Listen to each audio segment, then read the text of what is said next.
Hello, everyone, and welcome back to the Thunder Today YouTube channel. I am your host, Dylan Hibbard, and in today's videos, we're going to go over a few different things, including the Sam Presti media conference yesterday morning. There was a few things said that we actually didn't know about that was kind of big that we'll kind of go over, including the J-Dub surgery on his wrist. Apparently, we'll give some updates on Summer League and kind of what those dates will look like for people to watch the Thunder rookies and sophomores. And then we'll get into our favorite segment where we kind of talk about some trades and rumors going around the Thunder. But first up, we have the Sam Presti media conference. So that was on Monday. That was yesterday. And the conference just kind of started out. Presti was just kind of giving his thanks to everybody involved in the Thunder, whether it's behind the scenes, in front of the camera, whether it be actually part of the team or whatever it might be, just to kind of thank everybody for the season and talk about the championship run, what he thought about building the team. He was asked about certain players he added, like he was asked about the Hartenstein-Caruso addings. He was asked about extending Jay Will on the 3-year contract. Also news, the Thunder extended A.J. Mitchell a 3-year, $9 million extension, which is just unreal value for a guy like A.J. Mitchell, who was so good before he was injured. He got asked about Shea and what he thought about. And then the biggest kind of news that he brought up today was that Jalen Williams apparently suffered, I believe it was a tear in his right wrist. I believe it was a ligament or something like that. And J-Dub is going to have surgery. It's nothing that's going to cost him any time. And they already said that this is a common thing and he won't be missing any time to start next year.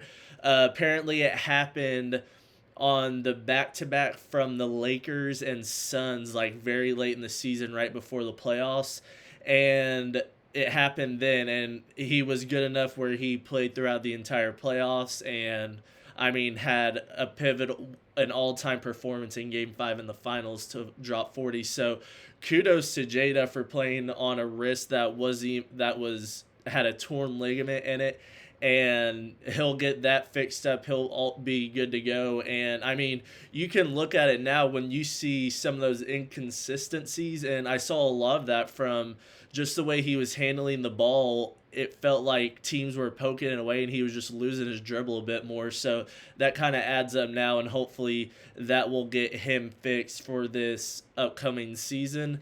Like they said, this isn't anything like to be worried about. It's something common. They knew he was going to be able to play through the playoffs and it not turn into something that was going to be worse, where it would have affected him, or that he wouldn't have played something kind of like the Tyrese thing with the calf strain, but playing on it that turns into a torn Achilles. So for J-Dub, it's just kind of hopefully that surgery goes well, just resting up and making sure he is healthy and ready for this upcoming season.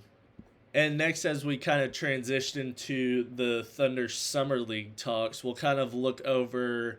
Sam Presti said that Nikola Topic will be in the NBA Summer League, so we will get to see our very first action of Topic, because Topic already had his torn ACL when he got drafted by the Thunder, so he didn't play at all last year. So we will get to see how he plays. If you guys don't remember, Topic was supposed to be, he was pretty much mocked to be a top 5 pick in last year's draft. It was mostly top 3, but then that torn ACL happened, and with people in the top wanting talent right away, the Thunder were able to, at 12, take Topic, who had talent to be one of the top 3 guys in this class. Just ACL injury, the teams that were up at the top didn't want to have to wait out another year, where the Thunder, as you saw, they were able to let him ride the bench all year, get that NBA training, and get him back stronger than he was before. So it'll be fun to watch, see kind of how it goes. Also news, Sam Presti said that Thomas Sorber will not be a part of the NBA Summer League. So I'm not sure if that's just whether it's something health related or something going on. I don't know if it's like them not wanting to push anything on whatever it might be. They didn't say what it was, but they said Topic will play in this summer league and Sorber will not. So those are kind of your two big first round picks from the past 2 years. The first round pick this year will play last year's, or won't play this past year's, will play.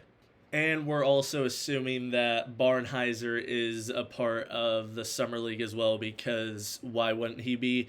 And right now, the Summer League is planned to go from July 5th through the 8th.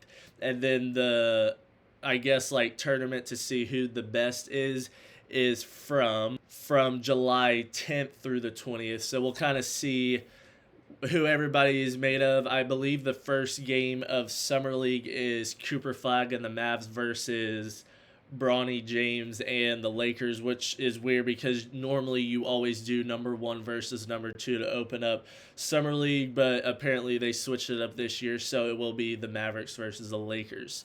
And kind of our last segment of the day is we're just going to kind of revisit some rumors and trades that have been going on since the Thunder have won the championship. Yesterday was when free agency opened. So by the time this comes out, I'm sure there's going to be a bunch of different signings that might have happened. We might have had a trade or two as well. But as the point of this recording, we had the Dylan Jones trade to Washington. Jones was traded to Washington for Colby Jones and a second-round pick. The Thunder just waived Colby Jones right away. They were just getting guys out of roster spots for Sorber and Barnheiser. So Dylan Jones was unfortunately one of those guys who was cut out of the rotation.